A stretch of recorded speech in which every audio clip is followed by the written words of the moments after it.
Hello guys, today topic है conceptual research. Conceptual research is related to some abstract idea और theory. Conceptual research basically relate करता है किसी idea का abstract idea के साथ या फिर थ्योरी के साथ। कोई भी थ्योरी जो कि अब एक्सपेरिमेंट के बेस पर ना हो। It is use to develop new concept. इसे यूज़ किए जाते हैं न्यू कंसेप्ट को डेवलप करने के लिए, or to reinterpret existent ones, या फिर जो एग्जिस्टिंग कंसेप्ट हैं उनमें इम्प्रूवमेंट लाने के लिए।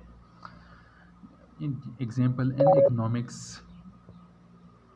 conceptual research often delves into theoretical frameworks, models, and principles rather than empirical data. तो इकोनॉमिक्स में conceptual research में अक्सर हम theoretical frameworks, model and principle में इन्वॉल्व होते हैं, उनके बारे में इंफॉर्मेशन देते हैं rather than empirical data, न कि वो डेटा जो कि एक्सपेरिमेंट के बेस पर लिए जाए, यानी कि जो तजर्बाती के बेस पर हो, एम्पेरिकल डेटा हो। इसका कंसेप्चुअल रिसर्च से कोई ताल्लुक नहीं है। अब नेक्स्ट एग्जांपल है investigating the impact of government fiscal policy on economic stability.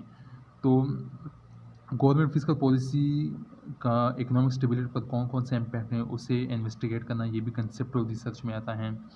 Means to explore how changes in government spending, taxation policies and debit management influence macroeconomic variables such as inflation, unemployment rate and GDP growth. Government spending से मुराद ये है कि अगर government spending करना चाहे, means आपको example देता हूँ कि अगर गवर्नमेंट पब्लिक ट्रांसपोर्ट में इन्वेस्टमेंट कर ले, स्पेंडिंग कर लें, तो उसका क्या इम्पैक्ट होगा इन्फ्लेशन पर, यानी कि इन्फ्लेशन उससे कम होगी। अनएम्प्लॉयमेंट पर क्या इफेक्ट होगा, अनएम्प्लॉयमेंट उससे कम होगी या फिर ज़्यादा होगी। और एंड जीडीपी ग्रोथ, और जीडीपी ग्रोथ पर, जीडीपी पर उसका क्या इम्पैक्ट होगा। Thank you very much.